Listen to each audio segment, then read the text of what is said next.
Movie की शुरुआत में हमें बताया जाता है कि यूनिवर्स के क्रिएशन यानी कि बिग बैंग से भी पहले सेलेस्टियल्स हुआ करते थे।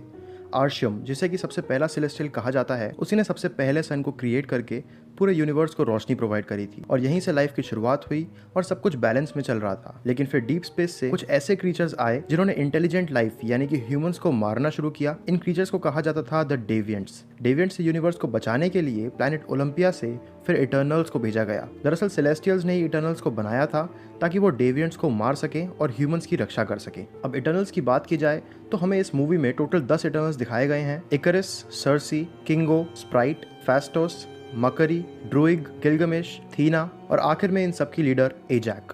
तो कहानी की शुरुआत 5000 साल पहले के मेसोपोटामिया को दिखाकर होती है, जहां पर कुछ डेविएंट्स ओशन से निकलकर ह्यूमंस पर हमला कर देते हैं और तभी वहां पर एंट्री होती है अपने इटर्नल्स की, जिसमें कि इकरिस सबसे पहले एक क्रीचर को अपनी आंखों से निकलती हुई कॉस्मिक रेस से मारकर वापस ओशन में भेज देता है और फिर बाकी सभी लोग उन डेविएंट से लड़कर उन्हें हरा देते हैं। अब सीन शिफ्ट होता है प्रेजेंट में, जहां पर सेर्सी और उसका बॉयफ्रेंड डेन विटमैन यानी कि अपना ब्लैक नाइट दिखाए जाते हैं। वो दोनों एक स्कूल में कुछ बच्चों को पढ़ा रहे होते हैं कि अचानक वहां पर अर्थक्वेक आ जाता है। सेर्सी फिर अपनी पावर्स से उन बच्चों को बचा लेती है और इसके बाद हम स्प्राइट को देखते हैं, जो एक क्लब में लोगों के बीच घुलने मिलने की कोशिश कर रही थी। दरअसल स्प्राइट एक ऐसी इटर्नल है जो कि एक 12 साल की बच्ची के रूप में ही अर्थ पर रहती है और उसकी एज कभी भी नहीं बढ़ती। एक दिन जब वो तीनों कहीं जा रहे थे तब उन पर एक डेविएंट अटैक कर देता है। फिर अचानक से वहां पर इकरिस आ जाता है और उन्हें उस डेविएंट से बचा लेता है। वो लोग डेविएंट्स की वापसी से हैरान थे क्योंकि उन्हें ये लगता था कि उन्होंने तो डेविएंट्स को कई साल पहले ही मार दिया है। फिर सेर्सी की पावर्स डेन यानी कि उसके बॉयफ्रेंड के सामने रिवील हो जाती हैं जब वो एक बस को फ्लावर्स में बदलकर डेन के ऊपर गिरने से बचा लेती है। इसके बाद सेर्सी डेन को अपनी पूरी सच्चाई के बारे में बताती है और अपना पहला प्यार इकरिस, जो कि कई सालों के बाद अब अर्थ पर वापस लौट आया था, उससे भी मिलवाती है। फिर वो सब ये डिसाइड करते हैं कि वो उनकी लीडर एजैक से मिलने जाएंगे क्योंकि हो सकता है उन्हें डेविएंट्स की वापसी के बारे में कुछ पता हो। फिर सीन शिफ्ट होता है 575 बीसी के बेबीलोन शहर में, जहां पर एज यूजुअल इटर्नल्स और डेविएंट्स के बीच फाइट होती है और इटर्नल्स जीत जाते हैं। उनकी लीडर एजैक फिर आर्शियम यानी कि प्राइम सेलेस्टियल से कम्युनिकेट करती है और उससे कुछ कहने की कोशिश करती है, लेकिन तभी आर्शियम उसकी बात को काट कर मिशन पर फोकस करने को कह देता है। फिर हमें बाकी सभी इटर्नल्स दिखाए जाते हैं जो आपस में ह्यूमंस के इंटेलिजेंस की प्रोग्रेस के बारे में बातें कर रहे थे। इसके बाद सेर्सी अपनी कंट्रोल करने वाली पावर से फील्ड्स में पानी देती है, जिससे कि कई सारे पेड़ पौधे जन्म लेते हैं। वहाँ पर इकरिस सर्सी से अपने प्यार का इजहार करता है और तब सर्सी उसे किस करके उसे कहती है कि वो भी उससे बहुत प्यार करती है। और तब होता है मार्वल की आज तक की हिस्ट्री का सबसे पहला और एक छोटा सा लव मेकिंग सीन। फिर वो दोनों 400 एडी गुप्ता एम्पायर के दौरान शादी भी कर लेते हैं। अब प्रेजेंट में जब वो लोग एजैक के पास आते हैं तो उन्हें वहाँ पर उसकी डेड बॉडी मिलती है और तभी एक छोटा सा गोल्डन डिवाइस एजैक की बॉडी से निकलकर सेर्सी की बॉडी में चला जाता है। इसका मतलब ये था कि एजैक के बाद अब सेर्सी इटर्नल्स की लीडर है और वही अब सेलेस्टियल से भी कम्युनिकेट करेगी। फिर वो लोग ये डिसाइड करते हैं कि वो बाकी सभी इटर्नल्स को इकट्ठा करेंगे और मिलकर डेविएंट्स को हराएंगे। फिर हम एक बार और फ्लैशबैक में आ जाते हैं, जहाँ पर ह्यूमंस को आपस में लड़ता देखकर थीना अपने होश खो बैठी थी और उन्हें मारने निकल पड़ी थी। और क्योंकि सभी इटर्नल्स तब सेलेस्टियल के एक दिए गए ऑर्डर को फॉलो करते थे कि वो लोग सिर्फ डेविएंट से लड़ेंगे और ह्यूमन कॉन्फ्लिक्ट्स यानी कि उनके आपसी झगड़ों से उनका कोई लेना देना नहीं है, तो बाकी सभी इटर्नल्स थीना को रोकने लगते हैं और उनमें लड़ाई हो जाती है, जिसमें कि हमें गिलगमेश के आर्मर की पावर और एजैक की हीलिंग पावर का पता लगता है। वो किसी तरह थीना को रोक लेते हैं और फिर उसे वापस शिप पर भेजने की बात करते हैं। तब ड्रूइग इस मिशन पर सवाल उठाता है क्योंकि अगर वो चाहे तो वो माइंड्स को कंट्रोल करके ह्यूमंस को आपस में लड़ने से रोक सकता है, लेकिन क्योंकि सेलेस्टियल के ऑर्डर उससे ऐसा करने से रोक रहे थे तो वो बहुत ही ज्यादा नाराज हो जाता है। खैर, अब जब अर्थ से सभी डेविएंट्स मारे जा चुके थे तब एजैक उन सभी को अपने अपने रास्ते जाने को कहती है और खुद की जिंदगी जीने को कहती है। अब प्रेजेंट डे में हम देखते हैं कि इकरिस, स्प्राइट और सेर्सी तीनों किंगो के पास मुंबई चले आते हैं। किंगो अब एक बॉलीवुड में मशहूर एक्टर था और वहाँ पर तीनों का वेलकम किंगो का वैले करुण पटेल यानी कि अपने इंडियन एक्टर हरीश पटेल करते हैं। फिर किंगो को जब एजैक के मर्डर का पता लगता है तो वो वापस इटर्नल्स को ज्वाइन करके उनके साथ ही चला आता है। वो चारों मिलकर फिर ऑस्ट्रेलिया आ जाते हैं,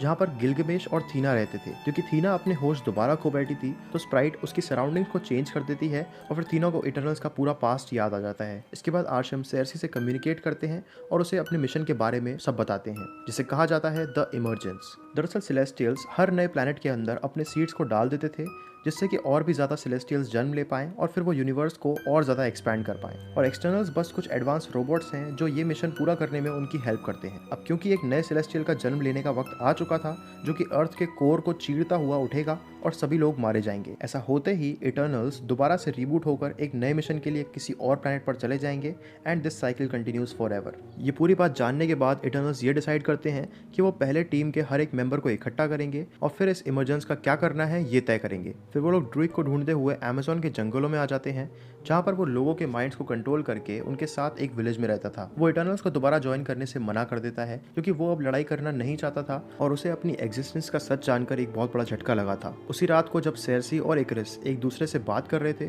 तब एक डेविएंट आकर इकरिस को अपने साथ ले जाता है और फिर वहां पर कई सारे और डेविएंट्स आकर विलेज पर हमला कर देते हैं। इसके बाद उनके बीच एक जबरदस्त फाइट होती है जिसमें कि थीना को बचाते वक्त गिलगमेश मारा जाता है। उसे मारने वाला डेविएंट्स का लीडर क्रो था, जो कहता है कि अब उसके पास एजैक की मेमोरीज भी हैं, वो बाकी सभी डेविएंट्स का बदला अब इटर्नल से लेकर रहेगा। फिर वो लोग ड्रूइग से सेलेस्टियल के माइंड को कंट्रोल करने को कहते हैं ताकि वो इस इमरजेंस को रोक पाए, लेकिन ड्रूइग के लिए ऐसा कर पाना नामुमकिन था, तो वो फेस्टोस का नाम सजेस्ट करता है। इसके बाद हमें 1945 हिरोशिमा नागासाकी में बॉम्ब ब्लास्ट का सीन दिखाया जाता है। फेस्टोस, जिसने की न्यूक्लियर टेक्नोलॉजी बिल्ड की थी, वो इन बॉम्ब ब्लास्ट का जिम्मेदार अपने आप को ठहराता है और ये डिसाइड करता है कि वो आज के बाद कभी भी अपनी टेक्नोलॉजी का इस्तेमाल नहीं करेगा। प्रेजेंट डे में वो लोग फेस्टोस के पास आ जाते हैं, जो कि शिकागो में अपनी फैमिली के साथ रहता था। फेस्टोस का बेटा इकरिस को सुपरमैन कहकर बुलाता है और कहता है कि उसने इकरिस को एक वीडियो में उड़ते हुए देखा था।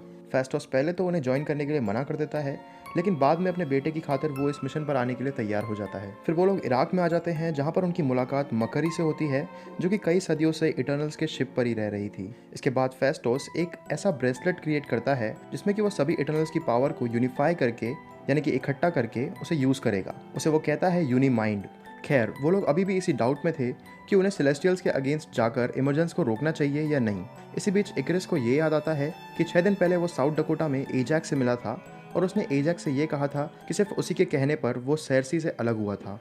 इसका मतलब कि इकरिस को इमरजेंस के बारे में एजैक ने पहले ही बता दिया था। एजैक ने यह भी कहा था कि थैनोस की स्नैप की वजह से इमरजेंस केवल 5 साल के लिए डिले हुआ था और अब जो पॉपुलेशन वापस आ चुकी है तो इमरजेंस शुरू होने में केवल 7 दिन ही बाकी हैं। अब क्योंकि एजैक अर्थ पर कई सदियों से रह रही थी, तो वो नहीं चाहती थी कि ये प्लैनेट डिस्ट्रॉय हो, क्योंकि उसे अर्थ से लगाव हो चुका था। इसके बाद इकरिस एजैक को अलास्का लेकर जाता है, जहाँ पर वो उसे बर्फ में फ्रोजन डेविएंट्स दिखाता है जो कि अब वापस जिंदा हो रहे थे, और ये सब की वजह सिर्फ ग्लोबल वार्मिंग थी। और तभी वो अचानक से एजैक को धक्का देकर मार डालता है और फिर वो उसकी बॉडी को लेकर वापस आ जाता है। फिर इटर्नल्स के शिप पर जब इकरिस सर्सी से अपनी दिल की बात कहता है और वो उसे आई लव यू कहता है, तब अचानक से सर्सी के माइंड पर कोई और कंट्रोल करने लगता है और वो कहती है कि इमरजेंस स्टार्ट हो चुका है। ये सुनते ही मकारी तुरंत ही पूरे अर्थ का एक राउंड लगाती है, ये पता करने के लिए कि इमरजेंस की शुरुआत कहाँ पर हो रही है। और तब उसे ये पता लगता है कि इमरजेंस की लोकेशन एक वोल्केनो है जो कि इस समय फटना शुरू हो चुका है। फिर सभी इटर्नल्स वहाँ पर पहुँच जाते हैं और तब सबके सामने ये रिवील होता है जब इकरिस उन्हें बताता है कि इसके बारे में उसे सब कुछ पहले से ही पता था और उसी ने एजैक को भी मारा है।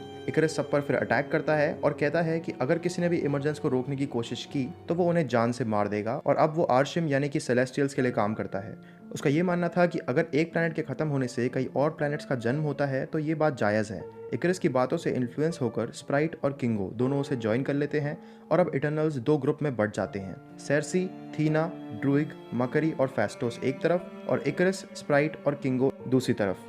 फिर वो सब आपस में लड़ना शुरू कर देते हैं। इकरिस ड्रूइग और मकरी दोनों को बहुत ही ज्यादा मारने लगता है। फिर सेर्सी कहती है कि वो अर्थ में से निकल रहे सेलेस्टियल को कंट्रोल करके उसे रोक सकती है और ऐसा करने की कोशिश करने लगती है, लेकिन तभी वहां पर डेविएंट्स का लीडर क्रो बाकी सभी डेविएंट्स को लेकर पहुंच जाता है और वो भी इटर्नल से लड़ना शुरू कर देता है। क्रो और थीना दोनों की लड़ाई काफी देर तक चलती है और थीना किसी तरह अपने माइंड पर कंट्रोल करके क्रो को फाइनली मार देती है। फिर स्प्राइट सेर्सी से कहती है कि वो ह्यूमन से नफरत करती है क्योंकि वो बाकियों जैसी नहीं है और उसे पीछे से चाकू मार देती है। स्प्राइट क्योंकि एक छोटी बच्ची के शरीर में कैद थी तो वो सेर्सी से जलने लगी थी और तभी ड्रूइग पीछे से आकर स्प्राइट पर अटैक कर देता है और उसे घायल कर देता है। दरअसल ये पूरी फाइट सेलेस्टियल के हाथ के ऊपर चल रही थी और इससे हम सेलेस्टियल के साइज का अंदाज़ा लगा सकते हैं। फिर सेर्सी अपनी पूरी पावर लगा के उस सेलेस्टियल को वहीं फ्रीज कर देती है जिससे कि वो बाहर नहीं आ पाता और फाइनली इमरजेंस वहीं पर रुक जाता है। ये सब देखकर इकरिस को बहुत ज़्यादा गुस्सा आता है और वो गुस्से में आकर सेर्सी को मारने लगता है और तब उसे उसकी और सेर्सी की पुरानी मेमोरीज याद आने लगती है, तो वो वहीं पर रुक जाता है और रोने लगता है। उसके बाद इकरिस उससे माफ़ी मांगकर खुद को ख़त्म करने के लिए सूरज के अंदर चला जाता है। फिर फेस्टोस के पूछने पर सेर्सी उसे बताती है कि उसने इमरजेंस को रोकने के लिए फेस्टोस के बनाए हुए यूनी माइंड का इस्तेमाल किया, क्योंकि सेलेस्टियल को टच करते ही उसे उसकी एनर्जी का एहसास हो गया था और क्योंकि सभी एटर्नल्स की पावर मिलाकर सेलेस्टियल की एनर्जी से ज़्यादा थी, तो उसने उसी का इस्तेमाल कर इमरजेंस को रोक दिया। फिर मकरी और ड्रूइग एक साथ हो जाते हैं और सेर्सी स्प्राइट से कहती है कि वो अपनी बची हुई एनर्जी से उसे ह्यूमन में कन्वर्ट कर सकती है और तब स्प्राइट इस बात के लिए मान जाती है। अब 2 हफ्ते बाद सभी इटर्नल्स फेस्टोस को उसके घर पर छोड़कर वहां से चले जाते हैं। स्प्राइट जो कि अब एक ह्यूमन बन चुकी थी, वो किंगो और करुण के साथ ही रहने का फैसला करती है। फिर हम डैन और सेर्सी को साथ में देखते हैं और डैन उसे अपने बारे में एक सीक्रेट बताने ही वाला था कि अचानक से सेर्सी को कोई अपने पास खींच लेता है और वो कोई और नहीं बल्कि द प्राइम सेलेस्टियल आर्शियम था। वो इटर्नल से नाराज था क्योंकि उन्होंने एक सेलेस्टियल को जन्म लेने से रोक दिया था। वो ये कहता है कि वो फिलहाल तो इन लोगों को यहाँ पर छोड़ रहा है, लेकिन वो जजमेंट डे वाले दिन लौटेगा जरूर। और इसी के साथ मूवी यहाँ पर एंड हो जाती है। अब अगर मूवी के मिड क्रेडिट सीन की बात की जाए तो हम सभी इटर्नल्स को उनकी शिप में ये डिस्कस करते हुए देखते हैं कि वो लोग बाकी इटर्नल्स को कैसे ढूंढेंगे। तभी वहां पर एंट्री होती है थैनोस के भाई इरोस AKA स्टार फॉक्स की। वो अपने चेले पिप द ट्रोल के साथ वहां पर आता है और कहता है कि इटर्नल्स के बाकी दोस्त खतरे में हैं और उन्हें इटर्नल्स की जरूरत है। अब इस मूवी के पोस्ट क्रेडिट सीन में हम डैन को देखते हैं जो कि एक बॉक्स के अंदर रखी स्वॉर्ड को काफी देर से देख रहा था। वो उसे उठाने ही वाला था कि तभी पीछे से एक आवाज आती है जो उससे ये पूछती है कि क्या वो इसके लिए पूरी तरह से तैयार है।